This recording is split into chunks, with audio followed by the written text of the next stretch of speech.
Good morning, students. Welcome to class 9th. We have done chapter 1. We have completed all the topics of the chapter, that is matter in our surroundings.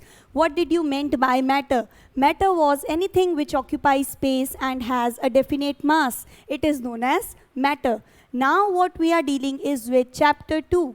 We are going to start chapter 2 of our science, and its name is matter in our surroundings. So now we are dealing with chapter 2. Chapter 2 of class 9th, and chapter 2 is matter in our surroundings. Okay, so chapter 2 is matter, this was our chapter 1. Chapter 2 is matter around us pure? Is the matter around us pure? This is the next chapter which we are going to study. So we have dealt with matter. What do you mean by matter? Matter is anything present in the universe which occupies space and has mass. Or we can say any substance which has a definite mass and a definite volume is called matter. Now we have to deal with, is matter which is present in our surroundings? Is matter pure? What do you mean by the terms pure, impure, mixtures, elements, compound? What we have to discuss in this chapter. So, firstly I am making a flow chart. The first term is matter. These matter exists in 5 states. We have dealt with it. It was solid, liquid, gas, and the remaining 2 states were plasma and BEC, Bose-Einstein condensate. So these were our 5 states. Now I can divide matter on the basis of its composition. Matter on the basis of composition can be divided into 2 parts or 2 kinds. This division is based on composition. That is, matter is made up of what sort of particles, or matter contains what kind of composition. It has which kind of atoms, molecules, or the atoms of molecules present are same है, different है, एक matter, एक substance किसका बना हुआ है. उस हिसाब से we divide matter into 2 categories. The first category is pure matter and the next one is impure. So we get 2 categories, that is pure and impure. Pure can also be further divided into 2 categories. Pure matter can be elements or they can be termed as compounds. And here the impure matter is also called mixture. Impure matter is known as mixture, and mixture can be of 2 kinds. It could be a homogeneous mixture, or it could be a heterogeneous mixture.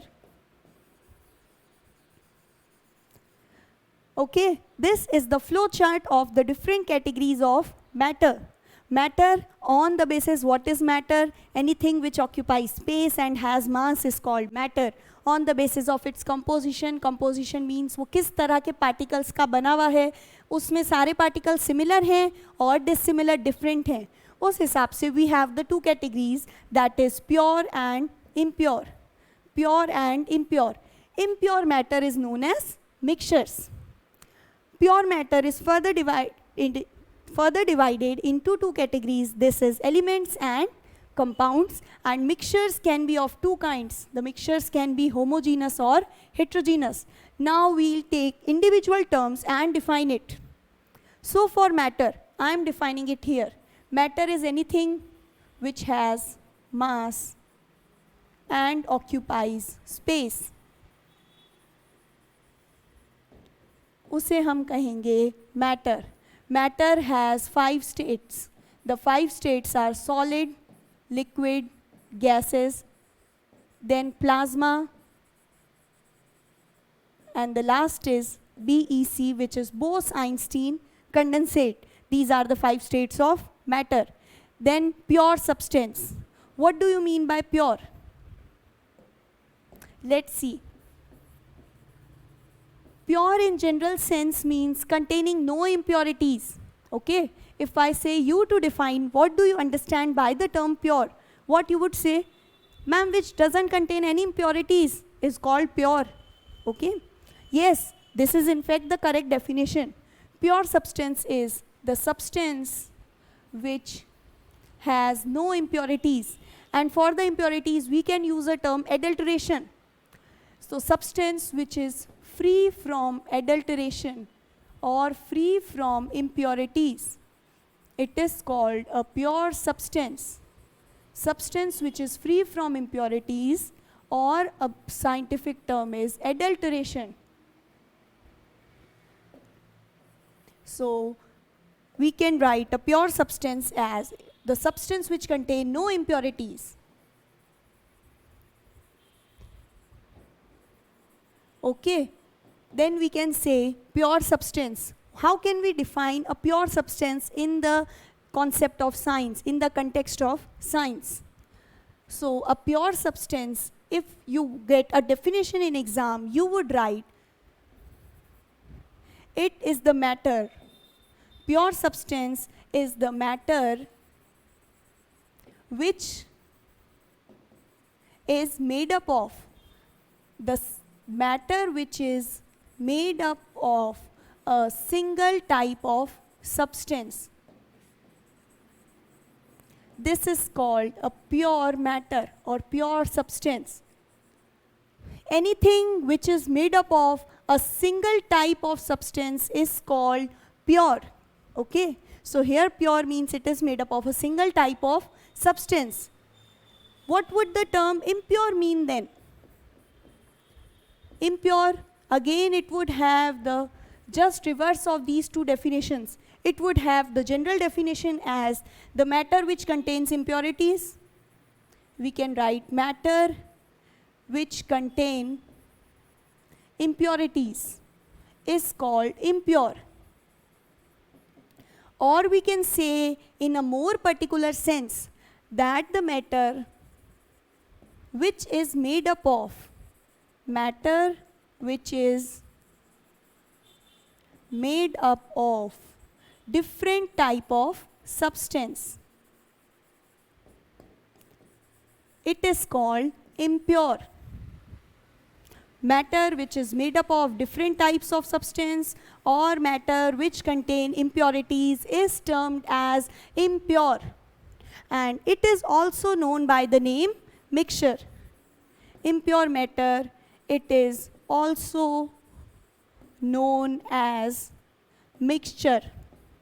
Remember this, we'll use the term mixture here and not impure. You would get a question, what do you understand by mixtures? So mixtures is also called impure. Mixture are the matter which contain impurities, or we can say mixture are the matter which is made up of different type of substance, or you can write more than one type of substance. More than one type of substance. The matter made up of more than one type of substance is called mixture. These were the terms we discussed in the flow chart. Now actually this was the introduction. Now actually coming to the topic. Here one word is there which is common in both definitions. What is the word? Substance. Okay. So what do you mean by substance? We understood pure and impure. Pure means which is made up of a single type of substance, and impure means made up of different types of substance, or we can say made up of more than one kind of substance.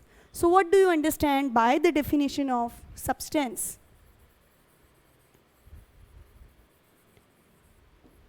So substance, it can be defined as the smallest unit of any matter which has definite composition or fixed composition. Definite means fixed. It shows fixed composition and fixed properties. And definite or fixed properties. It is called substance. It is called, substance is the building block of matter. Substance is anything, it is the smallest unit of matter, it is the building block of matter, and it contains a fixed composition and fixed properties. The properties of substance would be the same. Here substance may be any atom, or we say any particle. Next example would be the molecules. Okay, these all are the substance. These are the smallest unit which join together, combine together to form a matter, and these have fixed composition and fixed properties. Now moving on to the next. We discussed what do you mean by matter, what do you mean by pure and impure. Impure are also known as mixtures, and then we discussed substance. Now we'll see, we can classify the pure substance or pure matter into further two categories. The pure substance can be categorized into two further categories. What are the two categories? It could be termed as elements, or it could be compounds.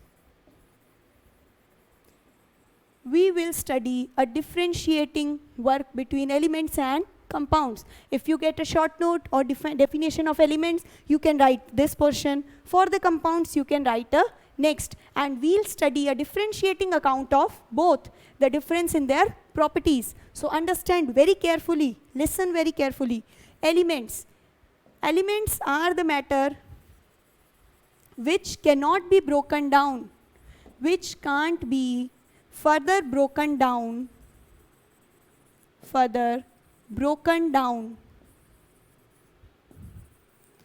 into constituent particles.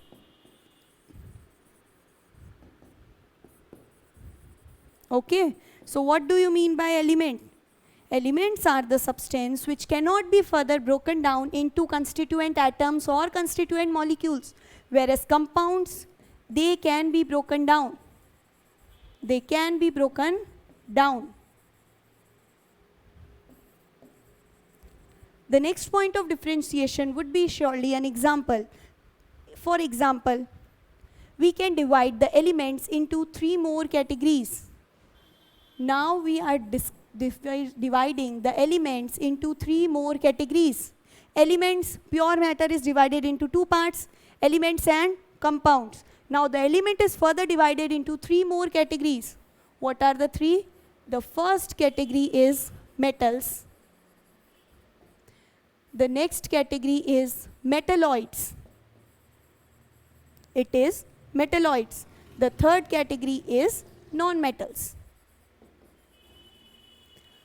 So what do you mean by the term metal, metalloids and non-metals? We just have to get a brief idea about these terms. We'll see these terms in the further chapter, that is metals and non-metals. You have to study a whole chapter about these terms. So now for an introduction or a brief idea, metals, for example, gold, silver, then we have copper, etc.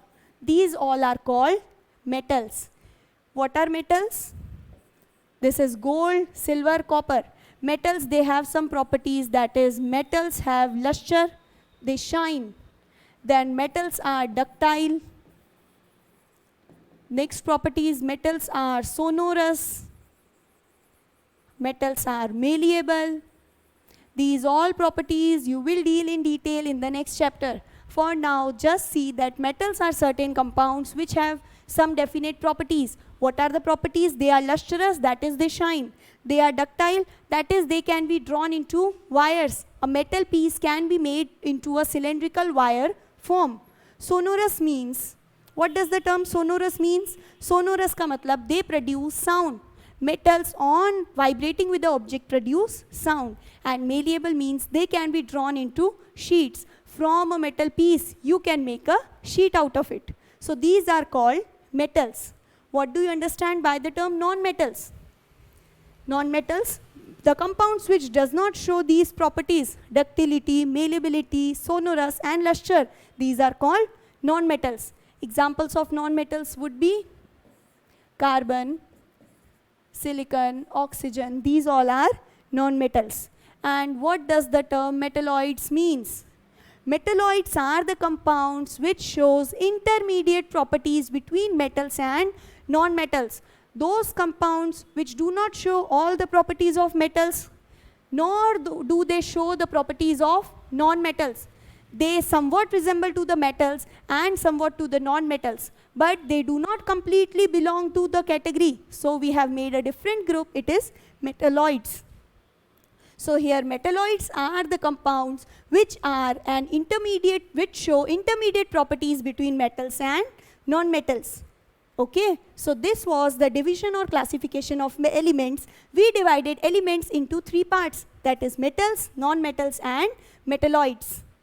Now, as you saw that pure substance is divided into two, elements and compounds. Now we are dividing compounds. What do you mean by compounds? Compounds are the species which can be broken down into their constituent elements. That is, one or more than one element combined to form a compound.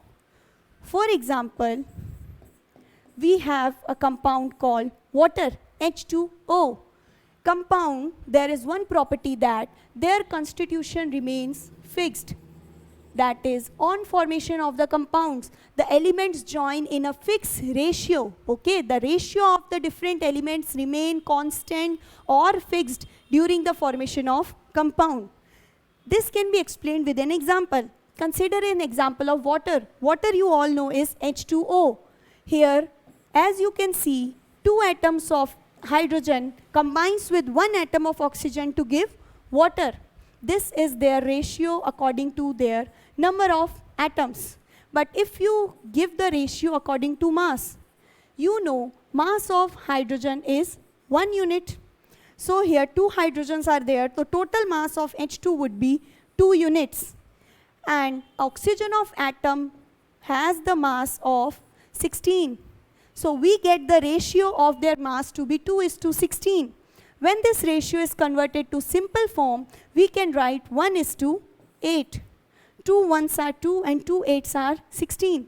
So the composition of water always remains fixed. That is, hydrogen and oxygen always combine in the ratio of 1:8 to produce water. This is the fixed composition of water. So these are compounds. Compounds can be broken down. Compounds can be broken down into their constituent atoms or particles, and their ratio remains fixed. The ratio, what is fixed? The ratio of their composition ratio remains fixed. So we divided matter into two parts, pure and impure. Then we saw we can divide pure into further two categories, that is elements and compounds. Okay, then the elements are further divided into how many categories? 3 categories. And these 3 categories are what? Yes, metals, non-metals and metalloids. Okay, then we saw what do you understand by compound? Compound are the substance which can be broken down. Their ratio of their composition of different atoms remains fixed. And the ratio is, for example, for water, the ratio is 1:8. Okay, and the ratio according to number is 2:1 atom. That is, when two hydrogen atoms combined with one atom of oxygen, they yield to produce water. Okay, now we are moving on to our next category. We discussed pure. Okay, now we are discussing what? Impure.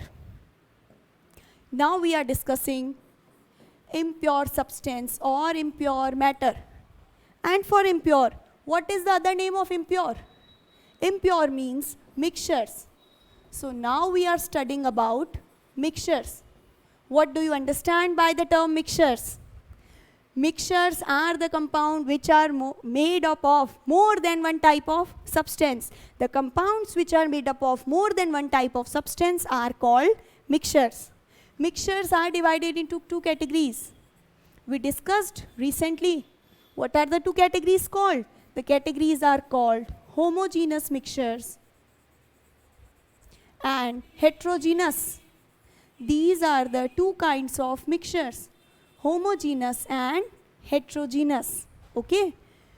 Now let's see. What do you mean by homogeneous and what do you mean by heterogeneous?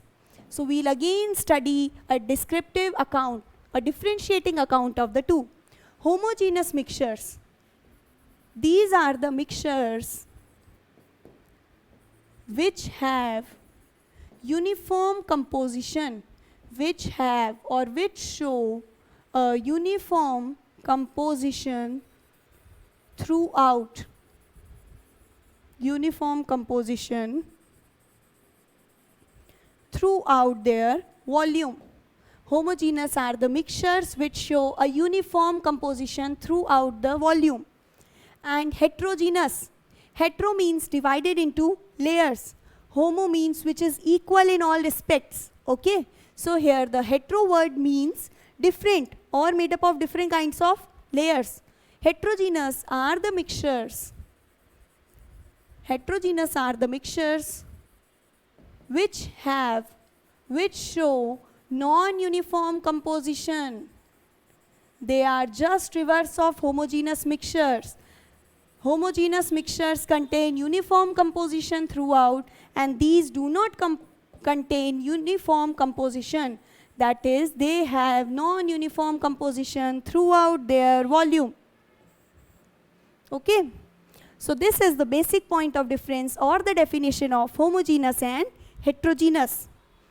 Now, homogeneous mixtures are pretty stable.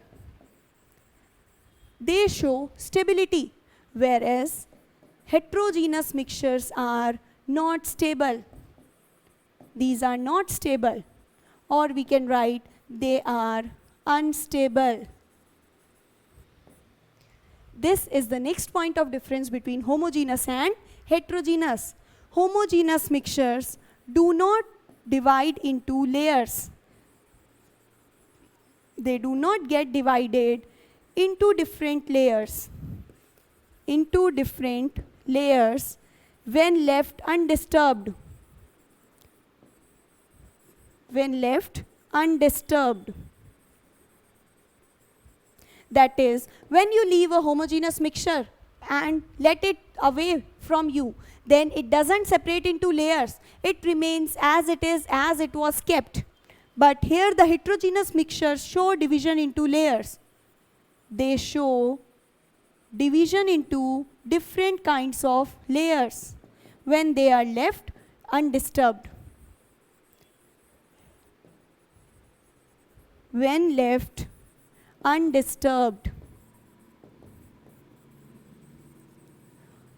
For example, okay, the next would be one more point of difference can be they do not separate into layers, they have uniform composition, they are stable, they cannot be separated by simple physical methods.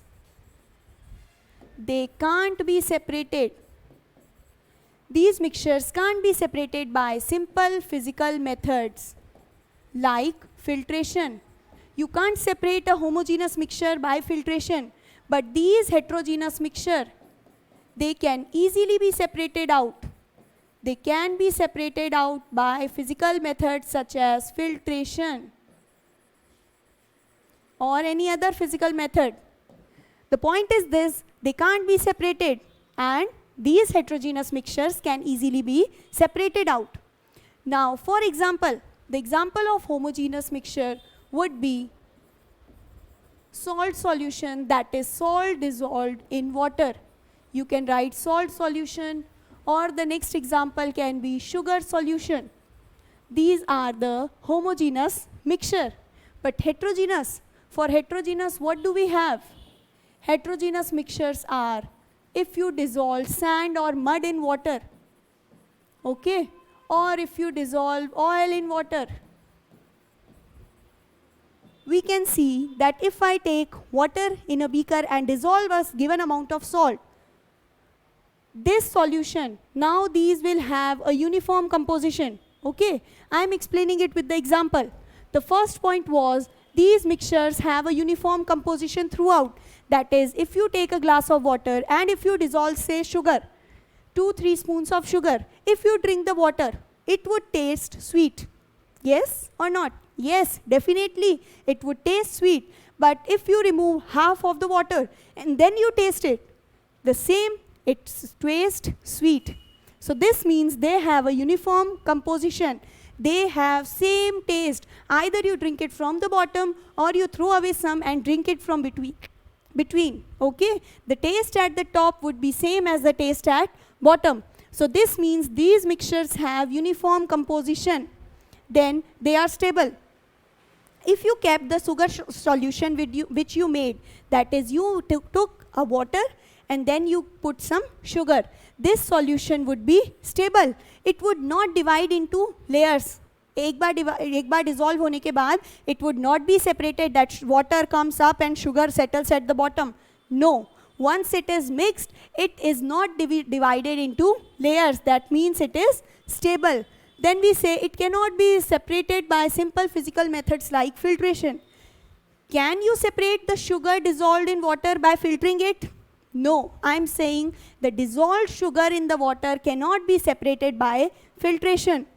But let's say you take sand in water. You take a solution of sand in water.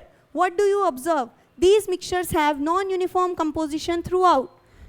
There would be some chance that the composition concentration of sand at the top would be greater, or it might be that the concentration is greater at the bottom. These do not have equal concentration of sand everywhere in the beaker. So these are called, they have non-uniform composition. The amount of sand present at the top or the amount of sand present at the bottom will not be equal. It would not be similar. So these show a non-uniform composition. Then is the next point, these are not stable or these are unstable. How can we prove this? If you keep the sand solution undisturbed for some time, what do you observe? That all the sand settles down at the bottom of the glass and you have clean water upside. Okay, so this means these are unstable, and when you leave it for undisturbed for some time, it shows division into layers. That is the lower layer, here the sand would accumulate, and here you will get the clean water or the clear water. Next point is they can be separated by filtration. It's very easy. If you separate the sand solution, if you pass it through a filter paper or through a sieve, then you would receive the sand on the filter paper and the clean water down collected below it. Okay, so this was the difference between homogeneous and heterogeneous mixtures. Now I think you got the difference between homogeneous and heterogeneous. So I am again discussing the flow chart. We took matter. Matter, anything which occupies space and has mass. Then we divided the matter into two. What were the two categories? Come on. They were pure and impure. Yes. This is our quick recap. Matter is divided into two. Pure means which is made up of a single type of substance, and impure means more than one type of substance. What did the term substance mean? Substance का क्या मतलब था? We dealt substance is the smallest unit, okay, which have fixed properties and fixed composition. Substance was the smallest unit which showed fixed properties.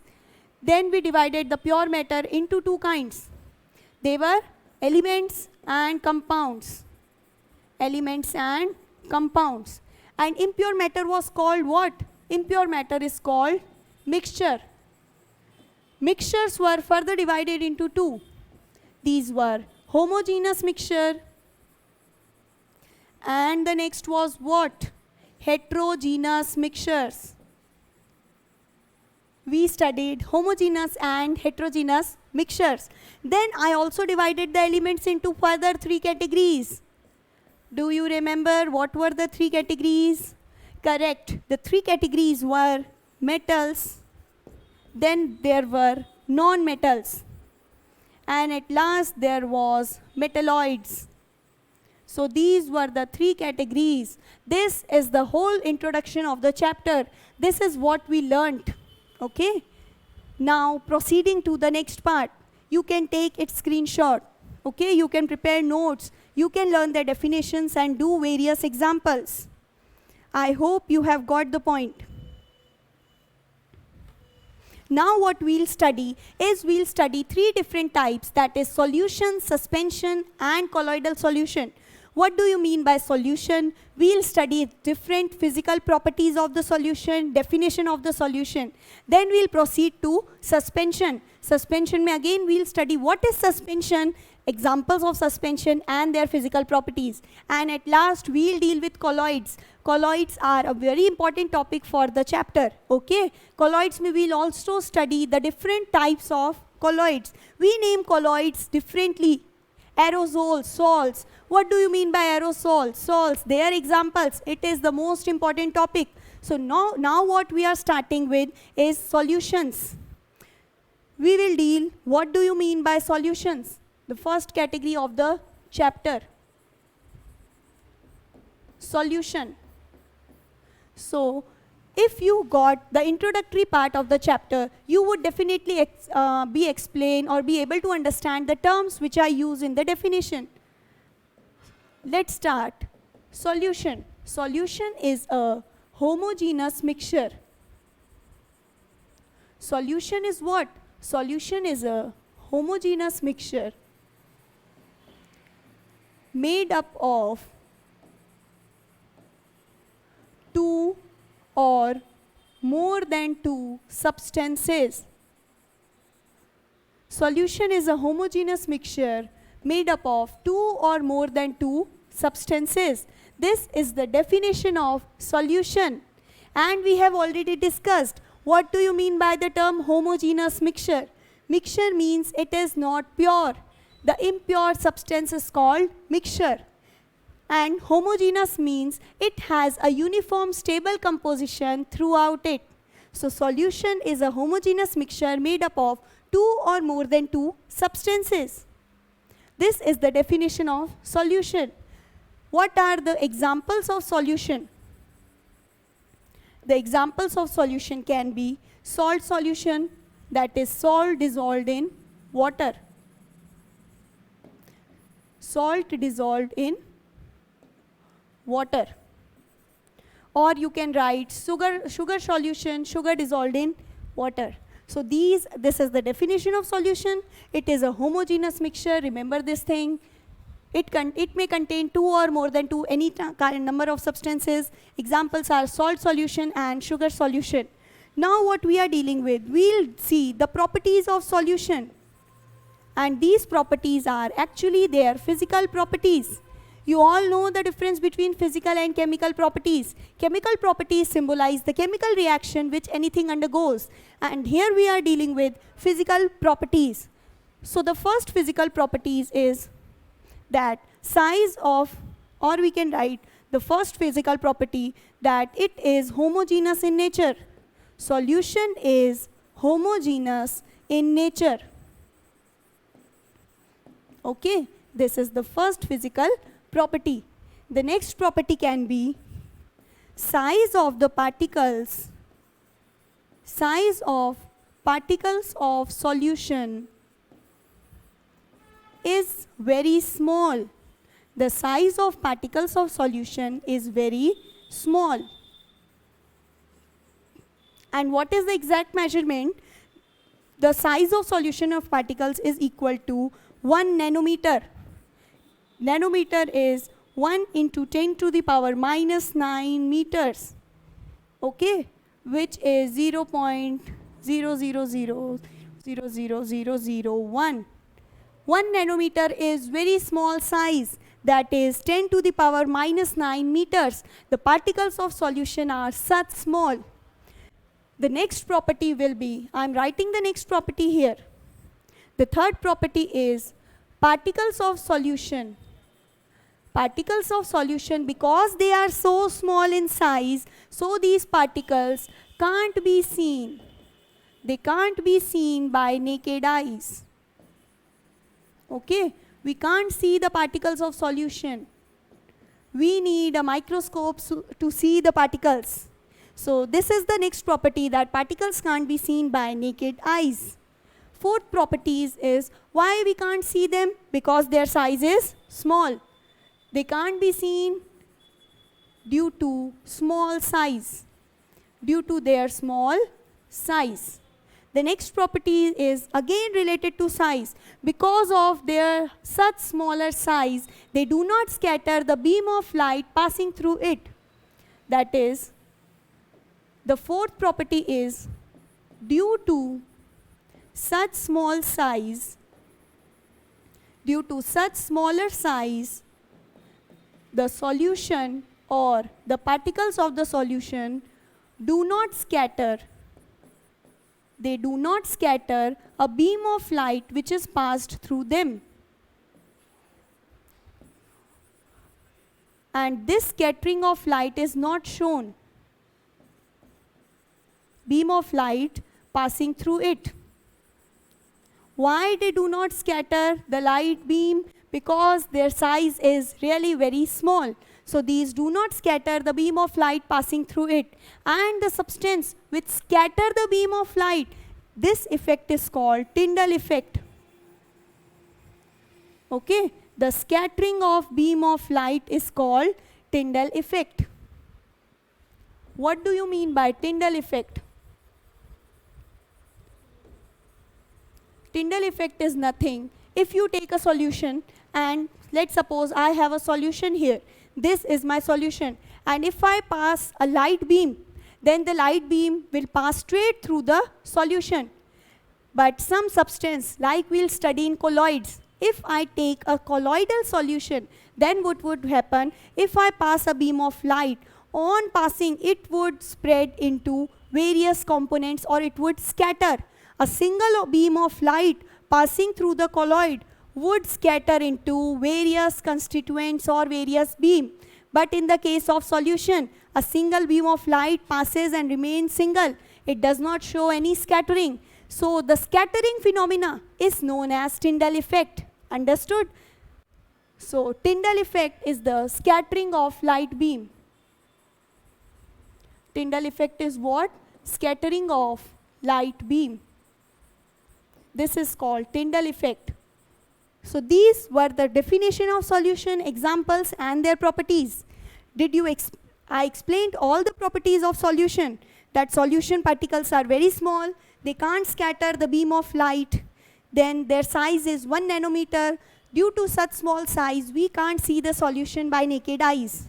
Now, one more property is there. That is the particles of solution. We have written 4 properties, then the 5th property comes. The particles of a true solution cannot be filtered or they can't be separated by physical methods like filtration. So this is the last property, that particles cannot be separated by filtration methods. Okay, got it? So these are the properties of solution. These are the very important 5 properties. Example I have already provided. Now,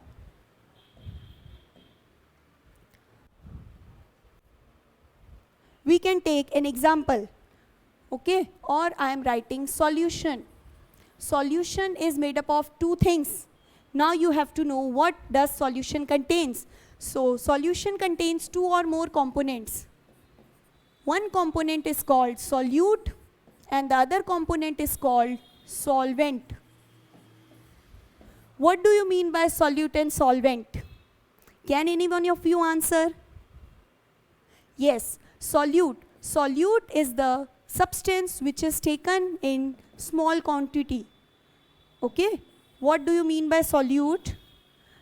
Solute is the substance taken in smaller quantity. And what does the term solvent means? Solvent means the substance taken in larger quantity. Or we can write taken in excess. So solute is always the component which has a smaller quantity and solvent means the component you take in larger quantity. Then solute gives the particle solute plus solvent. What does the word solution means? When you take a solute and mix it in solvent, solute plus solvent gives you solution. So solution contains 2 parts. One is solute, one is solvent. On the basis of quantity, I have told you solutes are the substance which are present in smaller quantity and solvent is present in larger quantity. Then we can define solute as a substance which gets dissolved in the solvent. Solute is the substance which gets dissolved in solvent. Whereas solvent, it dissolves the solute in it. Solvent is what? It dissolves the solute in it. So this is solute and solvent. Now taking an example, if I mix salt in water, what you would take in larger quantity, salt or water? Yes, salt would be taken in smaller quantity, so salt would be our solute. And water we'll take in larger quantity, so water will be our solvent. Then salt, it gets dissolved. Salt is getting dissolved and the substance which is dissolving it is the solvent. So this was all the account of solute and solvent, different properties of solution. In the next class, we'll deal with concentration. Okay, that concentration of solute, solvent, etc. we'll deal in the next class. Thank you everyone. I hope you understood the lecture. Do revise and read these concepts and I hope you learn the properties. First you learn the flow chart which we made today. Matter, pure and impure, 2 classes. Then pure has again 2 classes. Impure has homogeneous and heterogeneous. Pure matter has 2 classes, elements and compounds. Elements are further divided into 3 classes. What are the 3 classes? Metals, non-metals and metalloids. Then we studied the solution. Definition of solution, its physical properties. Then we studied examples and solution is made up of 2 components, solute and solvent. Solute, solvent comprises to form a solution. Here the solute I have defined and gave an example. Salt behaves as a solute because it is taken in smaller quantity and water is the solvent as it is taken in larger quantity. Thank you everyone for joining.